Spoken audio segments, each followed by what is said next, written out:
A little girl likens her loneliness to a coin in an empty piggy bank. Can she be helped? The mother of a lonely teenage boy says that loneliness is just a part of who he is. Does he need help? And what about the millions of other children who are growing up lonely? How can parents know if they're just going through a phase or if they're being scarred for life? Well, tonight, in a very unusual report, some answers. We think and hope that Bob Brown's report will help some lonely kids.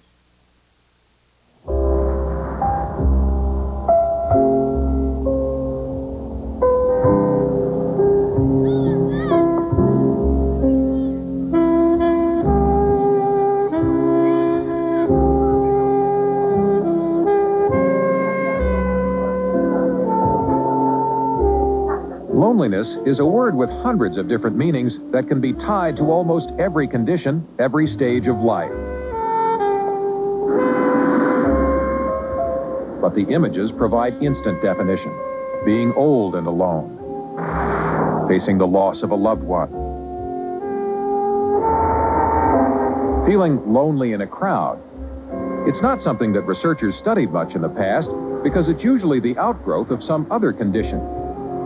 But recently, confining their studies to children and adolescents, some researchers have been gathering a lot of information about the boundaries of loneliness and what it means to young people when they begin to realize that's what they're feeling.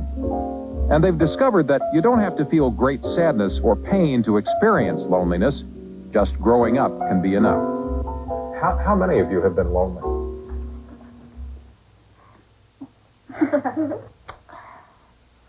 So, all of you, right? How serious a problem is it to be lonely? Jennifer? Serious. Why? Well, it's not like, it's like that it's a person that's hurting and you want to make them feel better.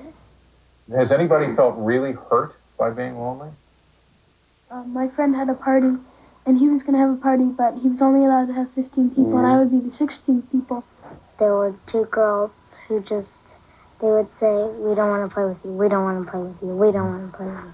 And it would make you feel like you just weren't right. If that sounds like something almost all children go through, it is. These children who attend Ohio's McGuffey Foundation School have a pretty universal definition of what it means to be lonely. At their stage of life, they view it simply as not being included. Now, how often would you say you're lonely? Does it happen A lot. once an hour, once a day, once a week? How often? Anytime. Anytime. Are you talking maybe once a day? You feel that way? It doesn't really have the time. People just kind of do it. And researchers are now trying to identify which kids will have the most difficulty with that feeling. One long-term study conducted by researchers at Canada's University of Waterloo followed the development of children who were viewed early on as anxious or withdrawn. And Dr. Kenneth Rubin says the study found that loneliness is frequently an outcome that can worsen for those children as they progress through school. They're the solitary players who are rather fearful and anxious, who have negative self-perceptions. When they realize that they're rejected by the peer group, it's just devastating for them. That group, by grade 5, turns out to score very highly on our inventories of loneliness and feelings of depression. Those feelings can grow much more complicated as the child grows older into adolescence.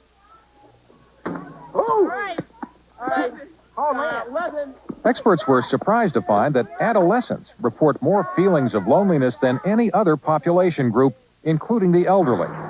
Between 15 and 25% of all teenagers in the U.S.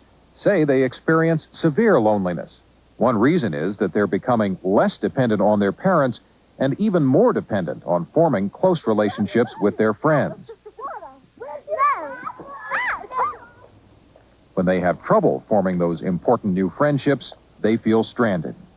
Well, you feel kind of empty inside and kind of hollow, Like, when you drop a penny into a piggy bank, it doesn't have anything else in. Meet Erica. Right. She felt shut out by other kids when she returned with her family from living overseas for a year. A lot of my friends had changed, and when I had gone away, we were still playing with our strawberry shortcake dolls, but when I got back, they just liked boys and everything like that. And so it was really different. I think she was in shock. I mean, she couldn't really believe it, and she would call somebody to come, and that person was always busy, and I know that she told me that she felt lonelier here than she did in Europe, where she didn't know anybody and didn't know the language. So it was a very hard time for her. Was it difficult to find people to talk with about this? Yes. I could always talk to my parents, and I didn't tell this to any of my friends, but I talked to my stuffed animals, and now I don't anymore, but I used to. What would you say to them?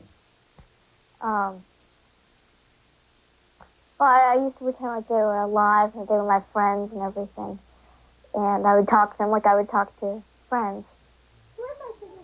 Loneliness was also affecting Erica's classroom behavior. I wouldn't raise my hand as much as I could have in class, just because, you know, I didn't want to be called a nerd. For a kid to try to concentrate on doing schoolwork, for instance, when they're feeling excessively rejected, feeling lonely, feeling emotionally bereft, those kind of feelings absolutely interfere, you know, with doing a good job of schoolwork or doing a good job of whatever it is that you have to do. So there's Tim Brennan is a psychologist who's tried to define the different types of loneliness young people feel. Erica's was a social loneliness. Social loneliness is the idea that I'm not connected properly to a community. I can't find enough ways to connect to a group of people. I feel on the outside. I feel no sense of belongingness to a group of people. But Brennan says social loneliness is potentially much easier to overcome than another type, which may involve serious bouts of depression. He defines that type as emotional loneliness, the kind that grows from the loss of a deep personal attachment. Probably the first time I felt lonely was when my parents got divorced and my dad was working and he had a maid taking care of us, and that was lonely. Richard was a year old when his parents separated, and not long after that, his mother noticed that he began showing signs of withdrawal and loneliness. Richard's loneliness is just part of who he is. He's always had been a pretty invisible kind of guy from the time he was 2 or 3 years old. He wouldn't do the things that I thought were fairly normal for a young boy. He didn't want to be in scouts. He had difficulty if more than one friend came to play. He would leave or make arrangements for one of the kids to go somewhere else. At age 7, Richard suffered another loss. His father died. And for Richard, who had already become withdrawn, the tragedy seemed to paralyze his emotional growth. He's really stuck. He's stuck back when he was 7 or 8. He's not grown because he's not interacted. He's not been part of what's happening around him. Richard is now 18. His loneliness has lasted most of his life, and it now seems to be almost inseparable from other factors, such as depression. He has undergone treatments of various kinds for the last 9 years without much success. Depression is you don't care. Loneliness is everyone else doesn't care. Is there some point where a young person crosses the line into a state like that that can be identified or stopped? It's more of a gradual spiral with no clear delineating steps in it, so that the spiral might be able to be stopped and then reversed. But it's hard to say, is there a specific time? I don't think we know that yet. I feel that maybe I should have pushed Richard a little bit, but it was always so painful for him to try and pull him out of his shell. Or it was always easier to let him sink back into where he was rather than push him. And now that he's 18 and ready to leave home, I'm feeling pretty bad. I'm feeling that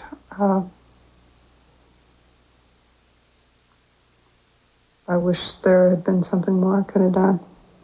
Parents often can't tell whether a child simply has a solitary nature and likes to be alone, or whether the child is really lonely. The major clue, then, is if your child is coming home and is indicating that he or she does not want to go out and play with the other kids, is not getting along with the kids in the class. Not that there are fights occurring, but that the child is very anxious in the company of peers for whatever reason. What would you say to a parent in terms of the best way to intervene when a child is developing that way? Bring other kids home. Play the host. Play the role of someone whose territory this place belongs to. Still, to make that idea work, a child has to be identified as lonely early enough to do something about it, before the child gives up or becomes depressed or even grows self-destructive. Erica, who had started withdrawing in the classroom, was placed in a new school, Ohio's McGuffey Foundation School, by her parents.